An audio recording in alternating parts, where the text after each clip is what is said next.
thank you all that participated in the Q&A. So I wanted to say a big Happy New Year to everybody. Let's just get started, shall we? Okay. Alright, let's just go down the list here. And it's actually pretty late at night. It's actually about 12 in the morning. I figured just get this done now and over with. But anyway, let's just go down the list and let's answer these questions, shall we? So, Victoria Truck Spotting. First question. What is the best-selling truck you've caught in terms of engine sound in Jake's 2? The Jake brake would probably be the 579 at Function Junction. The black one. That thing just had a killer Jake brake on it. Engine sound. I caught a 579 single axle at Function Junction one time, and that thing had a really killer Detroit engine in it. So that one would probably be the best engine sound for that. I don't know if I've had one combined. I know Adam Stone Trucking's W900, the green one, has a really good engine and Jake on it too. But I'd have to look back at my clips again to see what would be both. Texas and Oklahoma Truck Spotting. Hey Cody.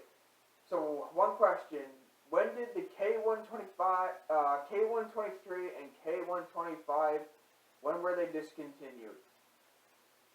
I want to start off by saying I have found no physical evidence that the K125 existed in America.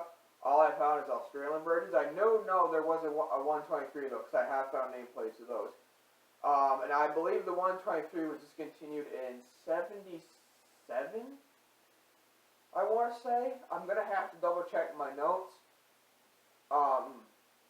Right now, guys, as you know, I have bad memory, so I really have to rely on my notes right now. But I will double check and certainly let you know. Andrew's channel. Question 1: what is your favorite truck? That is easy. That is the Peterbilt 362E, and for a dozen reasons. This is the first cab over to ever break my curse. Laundries is a 362E. And I just love the look of them, and yeah. Question 2, what is your favorite diesel engine? I'd have to say the Detroit. Either the Detroit or the Cummins. I really like Detroit engines. I like the way they sound. You see a lot of them in older trucks, and it has that nice classic nostalgic sound to it. That's why I like them. Victoria Truck Spy actually asked another question. Ford with boat horns or rectangular bells?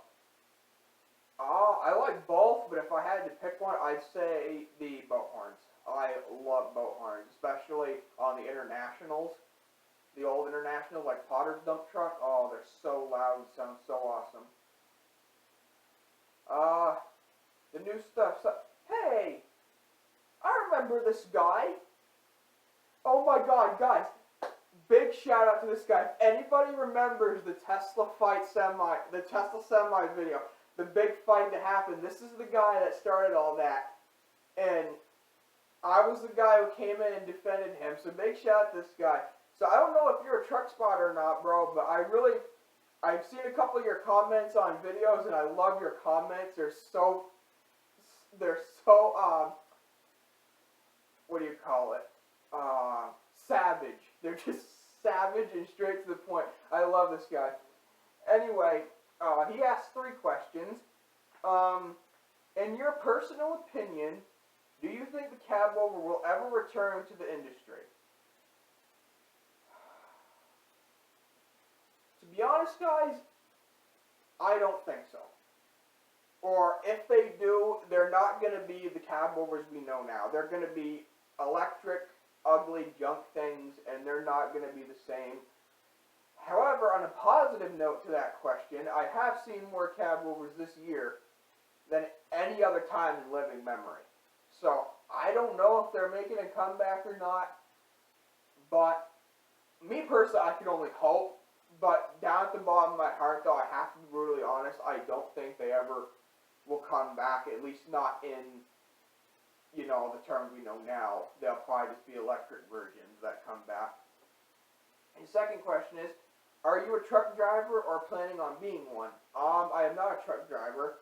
I was going to be one, however, there was just too much complication to get into the industry, and I just heard so many stories, and my grandfather, he drove truck for, oh God, at least 40 years.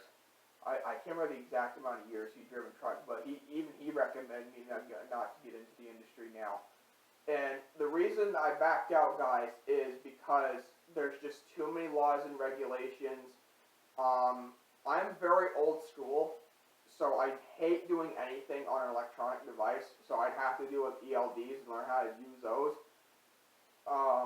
That's another reason I dropped out of being a truck driver. And the third reason is just the mega companies. You know, it's all big carriers now. You know, owner-operators are dying by the year, and I'm not going to go into a big company because they have terrible dispatchers, and they treat you like crap, basically. So that's the reason why. The third question is, I watched one of your videos and you said you won't be uploading next year. Is this true? I will get into that question at the end of the video. I'm actually going to talk about that as a whole subject. So I will answer that question at the end of the video. Thank you so far, everyone, for your questions. Virginia Truck Spotting asks, will you make a video of all of your rare trucks that you caught? I actually have a video of all my rare trucks so far. It's called my spotting anniversary best trucks of all time. I will also be making a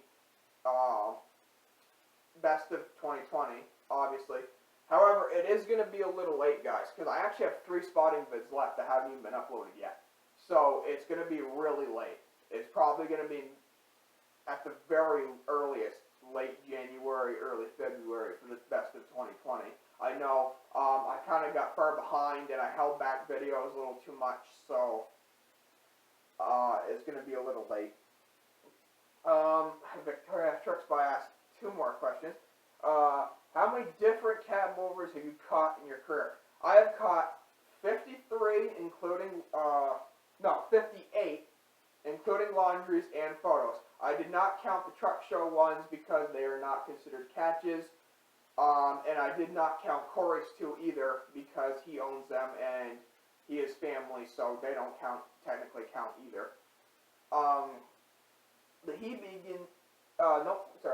Vic's second question is Cat or Cummins? Definitely Cummins. Definitely Cummins. Hands down. The He Began. What is your first truck you got to honk? I don't know if he means on video or in general. On video, it was a Peterbilt 389. And I think my first truck, when I was 6 years old, I was passing a car. It was one of Pike's trucks. It was either a T800 or an International 9900. And if it was the 9900, they still have those. Just to give you an idea of how long ago that was, and it's surprising they still have them. Like, I'm in shock. But I can't remember too much because, you know, I was very, very little at that time. But, so, thank you for your question. Vic asked one more question, actually. Kenworth or Peterbilt? Peterbilt, hands down, because of the 362. Riley, Rail Aviation, and Trucks. What is your second favorite cab mover and why? I'd have to say the 352. Just because, you know, Peterbilt's, and I'm obsessed with Allied's orange 352. I want to catch that thing so bad. I can taste it. Just because, too, they're nostalgic. It's before the 362. I love them both equally, actually. Why do you love cab movers so much? Well, the simplified explanation would be they're very rare. You don't see them anymore. They're very, very nostalgic. My grandfather my father always told me stories of these old cab movers, and he said they don't make them anymore. And when I caught my first cab mover 3 years ago at the bridge, it was a Freightliner FLA, and I'll never forget that. I was like, I couldn't believe I was going to get one, because I thought these things were long extinct. Long extinct. When I first started filming trucks, I'm like, oh my god, I actually caught one. But, yeah. So, question 3. If you had $1 million US, what would you do with it and why? I would start either Antique Trucking Co., which was my dream for many, many years. I want to start my own company of all antique big rigs. And I wanted to restore them, put them back in revenue service so people can see them and enjoy them. Yes, it would be a very big risk because finding parts is hard, and also if they got wrecked, it'd be very, very hard to replace them. Like B-Model Max, cab overs, Ford LTL 9000s, stuff like that. Anything 89 and older. That's what I would put on the exemption of cab overs, honestly. Any cab over, even a 2019 Argosy, I would have put in Antique Trucking Co. because cab overs, they're not made anymore. But, yeah. So, either that or I would I want to start a museum of them. I want to start a museum with the history of trucking, and I want to get one of every truck model ever made, and I want to put one of each in that museum and dedicate, my life to that. I'm actually still trying to do that, believe it or not, but alright, I wanted to thank everyone for your questions. On a more important note,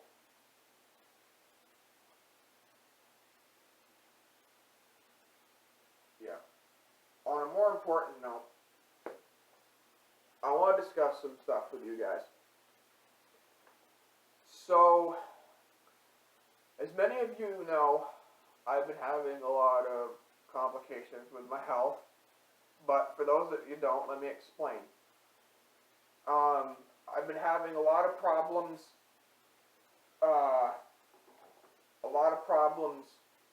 mentally. I'm not going to get into too many details. I'm also having some physical health issues as well.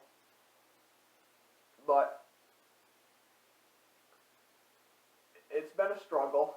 I'm not going to lie, it has been a struggle. And many of you have asked the question, will I be returning to spotting this year? I don't know. I have thought long and hard about this. There is a lot of other reasons. I have been thinking this over. Non-health related, there's other issues that would prevent me from coming back. For example, is storage space. My hard drive's completely full, and a hard drive costs $75. Storage is full, and I gotta wrap this up because I don't have my storage on the phone left either. So, that's one reason. Another reason is gas, guys. I spend a lot of money in gas driving around filming these vids for you guys, and that burns a hole in my wallet pretty quick. It takes about $10 to fill my tank, and most places are far away. If I go to the spot on 89, that's just down the road, so that's not an issue. But I don't get hardly anything good, or I have to stay there for 6 hours to catch 20 trucks. And that's my third reason too I'm quitting. It's up here, it is dead as a doorknob. It's dead. Like, there's no trucks up here, unless I go to Function Junction in Concord, which is about an hour away, and I get a ton of stuff down there. But there's multiple reasons. I will let you guys know if I return to spotting. Don't be heartbroken just yet. I haven't said officially that I'm not going to come back, because there is a possibility I might. I just have to get all my ducks in a row here first. I got to take care of my health. I got to take care of my income. I got to get some more storage space somehow. So it might be a while. If I do return spotting, it might be a while. Maybe months. Midsummer to end of summer maybe. But I'll still, if I pass something really rare on the interstate, I'm still going to film it. I'm still going to film Laundry's truck. I'm still going to film the real cool stuff.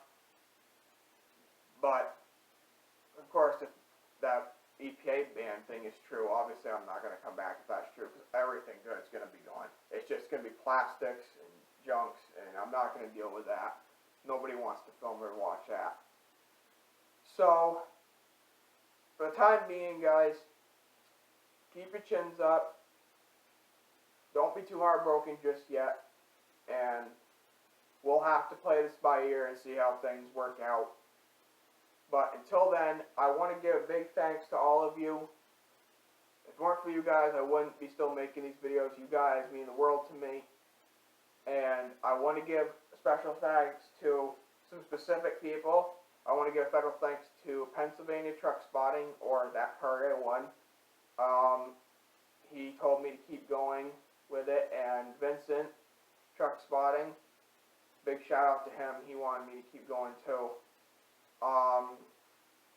Big shout out to Desmond for helping me with truck identification all these years for conventionals and even cab movers. And then just a big shout out to the rest of you. Wisconsin, Hebegen, Texas, Eastern, all of you. Guys, the camera cut me off again. But as I was saying, just keep your head up. Don't get disappointed, and I'll see you on the next video.